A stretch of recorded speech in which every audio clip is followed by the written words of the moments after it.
ہم واقعہ ہی ہماری اوقات نہیں، ہم کون ہوتے ہیں ان بزرگوں کے نمبر طے کرنے والے؟ ہماری اوقات کیا؟ ہم تو جو ان کی گلیوں سے کتا گزرے اس کے قدموں کی خاک کے برابر بھی نہیں ہو سکتا ہے، ہاں ان کی خاک کے برابر بھی نہیں ہو سکتا۔ ہماری اوقات ہی کیا ہے؟ یہ اونچی بارگاہیں ہیں، ان کو بہت اونچی بارگاہیں ہیں، ہماری اوقات ہی کیا کہ ہم ان کی بارگاہ میں کچھ کلام کریں یا لب کشائی کریں یا زبان کو جنبش دیں۔ لیکن ہاں ہمیں جو ان بزرگوں نے بتایا ہے ہم اس سے ہٹ سکتے نہیں۔ وہ اس حوالے سے میں آپ کو عرض کرتا ہوں وہ ہے کیا؟ حضرت سیدنا میرے آقا سیدنا صدیق اکبر رضی اللہ تعالیٰ کی افضلیت، ٹھیک ہے، اس کے حوالے سے۔ اب کوئی شخص یہ نہ کہ سرکار مولا کائنات کا مقام نہیں ماننا، سرکار مولا کائنات کا مقام بہت بلند ہے، بہت افضل ہے، بہت اعلیٰ ہے، مگر حضرت سیدنا صدیق اکبر، سیدنا فاروق اعظم، سیدنا عثمان غنی ذو النورین کے بعد ان تینوں ہستیوں کا مقام آپ سے بلند اور بالا ہے۔ میں آپ کو اس بات کی بہت ضرورت ہے، ذرا بھی عقیدے میں خلل آ جائے نا تو انسان کے اعمال جاتے رہتے ہیں۔ اس لیے آپ کو عقیدے کی بارہا تلقین کرتا ہوں، عقیدہ بہت ضروری ہے۔ آپ نے ایک بات پڑھی ہوگی، عقائد ایمان کی جڑ ہے، عقیدہ ایمان کی کیا ہے؟ جڑ ہے۔ اور آپ ماشاءاللہ سارے باشعور سمجھدار ہیں، اس بات کو بخوبی جانتے ہیں اگر جڑ کٹ جائے نا تو درخت جتنا بھی تناور ہو، جتنا بھی طاقتور ہو، جتنا بھی بڑا ہو، جتنا بھی پرانا ہو، اس کی جڑیں کاٹ دی جائیں تو وہ درخت سلامت رہتا نہیں، وہ سوکھ جاتا ہے۔ تو اس لیے عقیدوں پر پختگی باندھیں، انشاءاللہ دونوں جہاں میں کامیابی ہوگی۔ فرماتے ہیں حضرت سیدنا ابوبکر صدیق رضی اللہ تعالیٰ عنہ ہمارے سردار ہیں، ہم میں سب سے بہتر اور رسول اللہ صلی اللہ علیہ وسلم کے نزدیک ہم میں سب سے زیادہ محبوب ہیں حضرت سیدنا عمر فاروق اعظم رضی اللہ تعالیٰ عنہ۔ یہ کون فرما رہے ہیں؟ حضرت سیدنا عمر فاروق اعظم رضی اللہ تعالیٰ عنہ۔ اور آپ کو میں حوالہ دینے لگا ہوں، یہ ترمذی شریف کی حدیث پاک ہے۔ کون سی کتاب میں موجود ہے؟ سیاہ ستہ کی مشہور کتاب ترمذی شریف، جامع ترمذی۔ اب ایک بات سنیں، آج اگر کوئی کہ جناب آپ بس شان بیان کریں، فضائل بیان کریں، ان کے فضیلت بیان نہ کریں، ان کے نمبر بیان نہ کریں، تو وہ بتائیں امام ترمذی کو کیا وہ ایمان والے نہیں تھے؟ کیا امام ترمذی رضی اللہ تعالیٰ عنہ ایمان سے ہٹ کر تھے؟ کیا وہ انتشار کرتے تھے؟ معاذ اللہ نہیں، یہ کوئی مقصد نہیں، نہ ان کا مقصد نہ ہمارا مقصد۔ ان کا بھی ان بزرگوں کی شان بیان کرنا تھا، مقصد ہمارا بھی ان بزرگوں کی شان بیان کرنا ہے۔ اب دیکھیں جامع ترمذی کے اندر امام ترمذی یہ روایت لے کر آئے کہ سیدنا فاروق اعظم رضی اللہ تعالیٰ فرماتے ہیں کہ ہم سب میں سے جو بہتر تھے، آپ اپنے سے بھی بہتر کہہ رہے ہیں، فرماتے ہیں جو خلیفہ ثانی ہے، جو انبیاء کرام صلی اللہ علیہ وسلم کے بعد دوسرے نمبر پر افضل ہے، فرماتے ہیں ہم سب میں جو بہتر تھے، ہمارے جو سردار ہیں، ہمارے کیا ہیں؟ سردار ہیں، ہم میں سب سے بہتر ہیں، اور رسول اللہ صلی اللہ علیہ وسلم کے نزدیک ہم میں سب سے زیادہ محبوب ہے وہ حضرت سیدنا ابوبکر صدیق ہیں۔ کہ سبحان اللہ۔ اور اسی طرح پھر حضرت سیدنا عمر فاروق اعظم رضی اللہ تعالیٰ عنہ نے ارشاد فرمایا، آپ فرماتے ہیں کہ نبی کریم رؤوف الرحیم صلی اللہ علیہ وسلم کے بعد اس امت میں، اب دیکھیں اس بات پر توجہ کریں، اگر اس کی ضرورت نہ ہوتی تو سیدنا عمر فاروق اعظم اس کو کیوں بیان فرماتے؟ اس کی اگر ہمیں ضرورت نہ ہوتی، یہ اہم نہ ہوتا، سیدنا فاروق اعظم کیوں اس بار بار؟ ایک مرتبہ کہنے پر بھی تو بات ختم ہوتی ہے، لیکن اب تلقین کر رہے ہیں، بار بار سمجھا رہے ہیں۔ پھر آپ سے روایت ہے، آپ رضی اللہ تعالیٰ عنہ سیدنا عمر فاروق اعظم رضی اللہ تعالیٰ فرماتے ہیں نبی کریم رؤوف الرحیم صلی اللہ تعالیٰ علیہ وسلم کے بعد اس امت میں سب سے افضل حضرت سیدنا ابوبکر صدیق ہیں۔ اور پھر فرماتے ہیں اور اگر اس کے علاوہ کسی نے کوئی دوسری بات کی، ذرا اس بات پر توجہ کرنی ہے آپ نے، ہمیں کتنی ضرورت ہے، میں اور اس کے علاوہ کسی نے اگر کوئی دوسری بات کی تو وہ مفتری یعنی الزام لگانے والا ہے، اور اس کی سزا بھی وہی ہے جو الزام لگانے والے کی سزا ہے، اور وہ کیا ہے؟ 80 کوڑے مارے جائیں اسے، کیا ہے اسے؟ 80 کوڑے۔ ہاں، مفتری کی سزا، جو کسی پر جھوٹا الزام لگائے اسے کتنے کوڑے مارے جائیں گے؟ 80 کوڑے مارے جائیں گے۔ اب آپ فرماتے ہیں جو سیدنا صدیق اکبر کو افضل نہ مانے یا اس کے علاوہ کوئی بات کرے تو اسے کتنے کوڑے مارے جائیں گے؟ وہ کیا ہے؟ مفتری ہے، الزام لگانے والا ہے۔ اور یہ روایت کنز العمال کے اندر اور کتاب الفضائل کے اندر موجود ہے۔ اس کے علاوہ جمع الجوامع کے اندر بھی یہ روایت بسند سیدنا عمر بن خطاب سے موجود ہے۔ آگے افضلیت سیدنا صدیق اکبر خود بازبان سیدنا ہمارے مرشد کریم مولا کائنات، ہم سنیوں کے کیا ہیں؟ مولا کائنات کیا ہیں؟ ہمارے پیر ہیں۔ نبی کے ہیں ویر اہلی، سنیوں کے ہیں پیر اہلی۔ سرکار مولا کائنات ہمارے مرشد ہیں، رہنما ہیں، راہبر ہیں، سید الاولیاء ہیں، ہمارے مرشد کریم ہیں۔ ہمارا دین اور ایمان ہے، ہماری ایمان کی پہچان ہے سرکار مولا کائنات۔ اور آپ کا ذکر تو ویسے ہی پہچان ہے۔ آپ کا ذکر سن کر جس کے دل میں خوشی پیدا نہ ہو، جس کا چہرہ نہ کھلے، وہ بندہ ویسے منافق ہے۔ منافق کی نشانی ہے اس کے دل میں سرکار مولا کائنات کا ذکر پاک سن کر خوشی نہیں پیدا ہوگی، جل جائے گا۔ اور عاشق کی نشانی ہے کہ جیسے سرکار مولا کائنات کا ذکر آئے گا اس کا دل کھل جائے گا، چہرہ کھل جائے گا، اسے خوشی محسوس ہوگا۔ یہ سرکار مولا کائنات کی خصوصیت ہے۔ اور آپ وہ کہتے ہیں کہ یہ آپ رضی اللہ، جیسے بندہ بجلی دیکھنے کے لیے ٹیسٹر نہیں لگاتا کہ شارٹ ہے کہ نہیں، کرنٹ ہے کہ نہیں، ایسے ہی مومن کا پتہ کرنے کے لیے سرکار مولا کائنات کا یہ مثال دل نہیں کرتا تھے سمجھانے کے لیے، یہ ہے نہیں تو چیک کرنا ہو کہ بندے کے اندر ایمان ہے کہ نہیں، تو اس کے سامنے ذکر مولا کائنات چھیڑ دو، آپ کو پتہ چل جائے گا مومن ہے کہ نہیں۔ ہاں ایک بات ہے کہ اس کے دل کی کیفیت و حقیقت میں اللہ ہی جانتا ہے نا۔ اس کے دل میں اگر مولا کائنات کی محبت ہے، اسے خوشی ہوتی ہے، تو پھر اس کا مومن ہونا پکا ہے۔ اور آپ نے کیا فرمایا اب سنیں، اب جو آپ کا فرمان ہے ہم تو بھی ان کے پیچھے چلیں گے، جو ہمارے مرشد ہیں۔ ہم نے ہاتھ مولا کائنات کے ہاتھوں میں دیے، ہم کسی کی بات کو کیوں مانیں، کسی کی بات کو کیوں مانیں؟ ہم سرکار مولا کائنات کے پیچھے ہیں، حضور کا کلمہ پڑھیں، ہم رسول اللہ کا دین و ایمان ہی ہمارا حضور ہے، حضور کا کلمہ پڑھیں، حضور کی مانیں گے۔ آپ فرماتے ہیں کہ سیدنا اسبغ بن نباتہ رضی اللہ تعالیٰ سے روایت ہے، فرماتے ہیں کہ میں نے سیدنا امیر المؤمنین حضرت سیدنا علی المرتضیٰ شیر خدا حاجت روا کرم اللہ تعالی وجہ الکریم رضی اللہ تعالیٰ عنہ سے استفسار کیا، کہتے پوچھا کہ اس امت میں رسول اللہ صلی اللہ علیہ وسلم کے بعد سب سے افضل کون ہے؟ تو فرمایا اس امت میں سب سے افضل حضرت سیدنا ابو بکر صدیق رضی اللہ تعالی عنہ ہیں۔ یعنی حضور کے بعد سب سے کون افضل ہے اس امت میں؟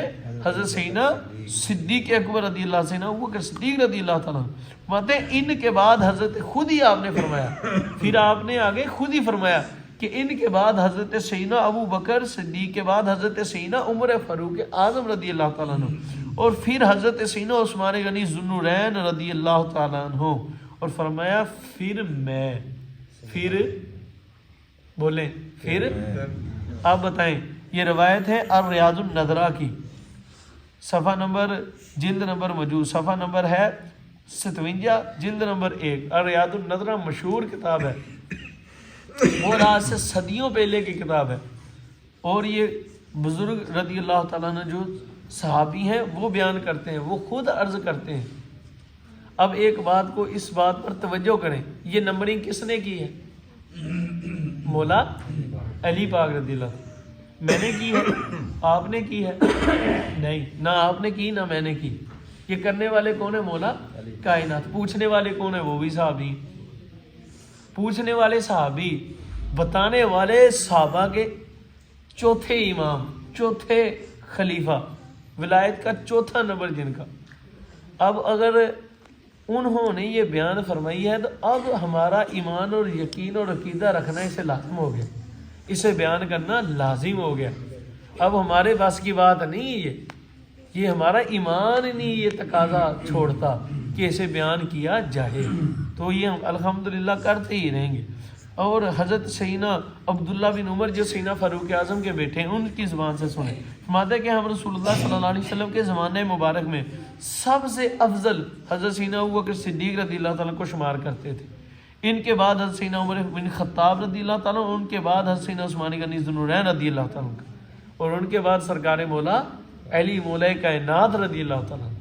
اب یہ روایت پاک ہے صحیح بخاری کی، کہ کون سی روایت ہے؟ صحیح بخاری۔ اب ایک بات کو سمجھیں، کبھی بخاری میں امام صاحب صحیح امام بخاری بیان کرتے ہیں، کبھی امام صحیح بخاری میں امام بخاری صحیح بخاری شی میں، کبھی ترمذی شی میں امام ترمذی بیان فرماتے ہیں، کبھی نیاد الردرا میں ہے، کبھی جامعہ ہماری آقا مولا سنی امام ماجہ ابن ماجہ شی میں، کبھی جامع الحدیث شی میں۔ یہ سارے بزرگ کیوں بیان کر رہے ہیں؟ اس کی ضرورت ہے تو بیان کرتے ہیں نا، آخر یہ عقیدہ لازم ہے تو بیان کرتے ہیں نا۔ اس کے یہ سیدنا فاروق اعظم کے شہزادوں کا عقیدہ، آگے سنیں سیدنا ابو ہریرہ رضی اللہ تعالیٰ عنہ، یہ صحابہ کی میں بات کر رہا ہوں، اس کے علاوہ سارے بزرگوں کا عقیدہ۔ آپ فرماتی ہیں ہم رسول اللہ صلی اللہ علیہ وسلم کے اصحاب میں بہت زیادہ میل جوڑ رکھنے والے تھے، فرماتے ہیں کہ ہم آپس میں صحابہ کرام میں بہت زیادہ، صحابہ کرام سے حضور کے اصحاب سے بہت زیادہ میل جوڑ رکھنے والے، ملنے والے تھے، فرماتے ہیں، اور ہماری تعداد بھی بہت زیادہ تھی۔ اس وقت ہم مراتب صحابہ یوں بیان کرتے تھے، فرماتے ہیں ہماری صحابہ کی تعداد بھی بہت زیادہ تھی، فرماتے ہیں اس وقت ہم مراتب صحابہ یوں بیان کیا کرتے تھے کہ اس امت میں نبی کریم رؤوف الرحیم صلی اللہ علیہ وسلم کے بعد سب سے افضل حضرت سیدنا ابوبکر صدیق ہیں، پھر حضرت سیدنا عمر فاروق ہیں، اور ان کے بعد سیدنا عثمان غنی رضی اللہ تعالیٰ عنہ افضل ہیں۔ پھر ہم خاموش ہو جاتے ہیں، پھر ہم، یہ سیدنا ابو ہریرہ رضی اللہ تعالیٰ عنہ فرما رہے ہیں، اور یہ بھی روایت کنز العمال کے اندر موجود ہے۔ اس کے علاوہ سیدنا محمد بن علی رضی اللہ تعالیٰ عنہ، آپ فرماتے ہیں کہ میں نے اپنے والد گرامی حضرت سیدنا علی المرتضیٰ، سیدنا مولا علی کے بیٹے، آپ فرماتے ہیں میں نے آپ رضی اللہ تعالیٰ سے پوچھا کہ نبی کریم رؤوف الرحیم صلی اللہ علیہ وسلم کے بعد سب سے افضل کون ہے؟ ارشاد فرمایا ابو بکر۔ میں نے کہا پھر کون؟ فرمایا عمر۔ فرماتے ہیں مجھے خدشہ ہوگا کہ اگر میں دوبارہ پوچھوں گا پھر کون، تو شاید آپ رضی اللہ تعالیٰ فرمائے حضرت عثمان غنی ذو النورین رضی اللہ تعالیٰ عنہ۔ فرماتے ہیں میں نے ڈائریکٹ ہی آپ سے تیسری مرتبہ جب پوچھنا تھا نا آپ کا، یہ نہیں پوچھا کہ پھر کون، میں نے ڈائریکٹ کہا حضور آپ کا کیا مقام ہے، آپ کا نمبر کون سا ہے؟ تو آپ نے بڑی عاجزی فرمائی اور ارشاد فرمایا، آپ فرماتے ہیں کہ سیدنا عمر فاروق اعظم رضی اللہ عنہ کے بعد تو آپ رضی اللہ عنہ ہی سب سے افضل ہے۔ میں نے ایسے عرض کیا تو ارشاد فرمایا میں تو ایک عام سا آدمی ہوں، بڑی عاجزی فرمائی، اب دل نہیں کرتا کہنے کو، نہ ہی زبان۔ میں نے سمجھا دی کہ بعد میں بندے کہتے ہیں حدیث پوری نہیں سنائی، ہمارا دل نہیں کرتا، ورنہ میں سناتا نہیں۔ یہ بخاری شریف کی حدیث میں، یہ صحیح البخاری میں خطاب الفضائل کے اندر، اصحاب النبی کے اندر، باب قول النبی صلی اللہ علیہ وسلم کے اندر موجود ہے۔ آپ جتنے بھی دیکھیں، سیدنا اسبغ بن نباتہ رضی اللہ عنہ کی زبان سے بھی یہ موجود، سیدنا ابو دردہ کتنے مشہور صحابی ہیں، وہ بھی فرماتے ہیں کہ مرتبہ میں نے سیدنا ابوبکر صدیق رضی اللہ عنہ کے آگے چل رہا تھا، یہ روایت سنیں، فرماتے ہیں ایک مرتبہ سیدنا ابوبکر صدیق کے آگے چل رہا، مشہور صحابی ہے سیدنا ابو دردہ رضی اللہ عنہ۔ اور اس روایت کی سند، یہ میں نے اب ادھر دیکھی، یہ ساری اہل بیت طاہر پاک سے ہے، یہ سند ساری اہل بیت طاہر پاک سے ہے۔ یہ روایت بیان کرنے والے سیدنا امام جعفر صادق ہیں، فرماتے ہیں میں نے اپنے والد سیدنا امام باقر سے سنا، آپ فرماتے ہیں میں نے اپنے والد سیدنا امام زین العابدین رضی اللہ تعالیٰ سے سنا، آپ فرماتے ہیں میں نے اپنے والد حضرت سیدنا امام حسین رضی اللہ تعالیٰ سے سنا، فرماتے ہیں میں نے اپنے والد سیدنا امام، اپنے بڑے بھائی سیدنا امام حسن رضی اللہ تعالیٰ سے سنا، فرماتے ہیں میں نے اپنے والد سیدنا علی المرتضیٰ رضی اللہ تعالیٰ سے سنا، اور سرکار مولا کائنات رضی اللہ تعالیٰ عنہ فرماتے ہیں کہ میں نے خود دیکھا۔ کہ سبحان اللہ، یہ ایک بھی راوی ایسے نہیں ہیں جو اہل بیت طاہر پاک میں سے نہ ہوں۔ یار کیوں یہ اہل بیت طاہر پاک بار بار بیان کرتے ہیں؟ آج لوگ ہمیں آ کر کہتے ہیں ایسا نہ کریں، ویسا نہ کریں، یہ نہ کریں، نمبرنگ نہ کریں۔ بھائی ہم کون ہوتے ہیں نمبرنگ کریں؟ یہ نمبرنگ وہ کر گئے، اور یہ یہی چلے گی، قیامت کے بعد بھی یہی چلے گی، اور ہم اسی پر قائم رہیں گے۔ ہم نے اپنا ایمان گنوانا ہے تمہارے پیچھے لگ کر، ہم پاگل تھوڑی۔ اور آپ دوسرے لوگوں کے متعلق خود خیال کریں کہ جو ان بزرگوں کو گالیاں دیتے ہیں، اب بتائیں یار ان کو کیا کہیں؟ جو ان کو ہلکا جانتے ہیں مولا کائنات سے، ان کے متعلق کیا کریں؟ میں آپ لوگ کہتے ہیں ایسے جی مزاج گرم ہے، چلے میں ٹھنڈے مزاج میں آپ سے سوال کر لیتا ہوں، اب بتائیں ان لوگوں کا کیا کیا جائے؟ یہ اچھے لوگ تو نہیں ہے نا یار، ان کے ساتھ میل جول رکھنا اچھا ہے؟ ان کو اچھے کہنا اچھا ہے؟ ان کو برے کہنا لازم ہے کہ نہیں ہے؟ اس پر خیال کریں۔ سیدنا ابو دردہ، اب دیکھنا اس روایت سے اندازہ لگانا کہ حضرت سیدنا ابو دردہ رضی اللہ تعالیٰ سیدنا صدیق اکبر کی کوئی گستاخی نہیں کی۔ بڑی توجہ کی بات، اس پر اختتام کر دیں گے آج کا درس۔ آپ نے کوئی گستاخی نہیں کی، کوئی بے ادبی ویسے زبانی اطر سے نہیں فرمائی، آپ کو ہلکا بھی نہیں جانا، افضلیت بھی مانتے، سارا عقیدہ وہی رکھتے ہیں. لیکن ہوا کیا، ماتے ایک مرتبہ چل رہے تھے، ماتے چلتے چلتے ویسے ہی نا وہ کہ صدیق رضی اللہ تعالیٰ کی آگے چل رہا تھا، تو نبیوں کے سردار صلی اللہ علیہ وسلم، آپ سوچیں اس شخصیت کا مقام کیسا ہوگا یار، کیسے یہ برداشت کی بات ہی نہیں، ہمارے آقا حضور نے نہیں برداشت فرمایا، ہم کیسے برداشت کریں؟ حالانکہ یہ گستاخی نہیں کی تھی آپ نے، ایک چلتے تھا، ادب تھا. آپ فرماتے ہیں یعنی گستاخی سے مراد میرے کہنے سے جیسے یہ لوگ بکتے ہیں، یہ کالے بکتے ہیں، جیسے یہ گالیاں دینے والے حضور کو نعوذ باللہ، ایسا نہیں کیا جو اہل تشیع کرتے ہیں، ایسا نہیں کیا. وہ تو صحابی رسول تھے، عاشق تھے حضور کے، سب مانتے تھے، لیکن چلتے چلتے آگے چل رہے تھے. تو تمام نبیوں کے سردار صلی اللہ علیہ وسلم، سرکار والا تبار صلی اللہ علیہ وسلم نے ارشاد فرمایا، ابو درداء تم اس کے آگے چل رہے ہو جو دنیا و آخرت میں تم سے بہتر ہے، اور نبیوں اور مرسلین کے بعد کسی پر نہ تو سورج طلوع ہوا اور نہ ہی غروب ہوا کہ وہ ابو بکر سے افضل ہو. اب دیکھیں حضور کو یہ برداشت نہیں کہ کوئی ان کے آگے بھی چلے. یار یہ ایمان کا تقاضا ہے. اگر آپ کو تو خوش ہونا چاہیے، اگر آپ کو غصہ نہیں آتا نا ان کی ان باتوں پر، تو سمجھ لیں آپ کا ایمان نہیں ہے. کیوں؟ روایت شریف میں ہے کہ مومن کی نشانی ہے اسے غلط بات پر غصہ آتا ہے. پھر جس کا جتنا ایمان کامل ہوتا ہے اسے اتنا ہی آتا ہے. یہ اب آپ نے اپنے ایمان کو خود ٹیسٹر لگانا ہے کہ آپ کو کتنا کو غصہ آتا ہے حضور کے گستاخوں پر، آپ کے صحابہ اہل بیت پاک پر، آپ کے گستاخوں پر. استغفر اللہ، میں توبہ کرتا ہوں کلمات سے، استغفر اللہ. حضور کے گستاخوں پر، آپ کے صحابہ اہل بیت طاہرہ پاک کے گستاخوں پر، یا بزرگان دین کے گستاخوں پر کتنا غصہ آتا ہے. خود لگائیں اپنے ایمان کو ٹیسٹ. یہ بھائی کسی کے بس کی بات نہیں ہے، یہ اللہ کی دین ہے، حضور کی دین ہے، بزرگوں کی عطا ہے. بس اس روایت پر آپ سمجھیں، یہ فضائل الصحابہ کے اندر ہے، للامام احمد بن حنبل رضی اللہ تعالیٰ عنہ. ٹھیک ہے، آپ کوئی بھی بات، میں نے ایک بات بھی آپ کو دلیل کے بغیر نہیں کی، اور یہ کتابیں بھی الحمدللہ تقریباً میرے پاس ترمذی شریف، جامعہ ساری موجود ہیں. آسانی، یہ آپ کی آسانی، یہ کیلی دکھا سکتا ہوں. فضائل الصحابہ بھی موجود ہے امام احمد بن حنبل رضی اللہ تعالیٰ عنہ کی. آپ کوئی بھی لے بھی الحمدللہ میں آپ کو دکھانے کے لیے تیار ہوں. لیکن بات یہ ہے کہ اس کو ماننا بھی ہے، اب اس سے پھرنا نہیں ہے. اللہ حضور کے صدقے ہمیں عمل کی توفیق عطا فرمائے.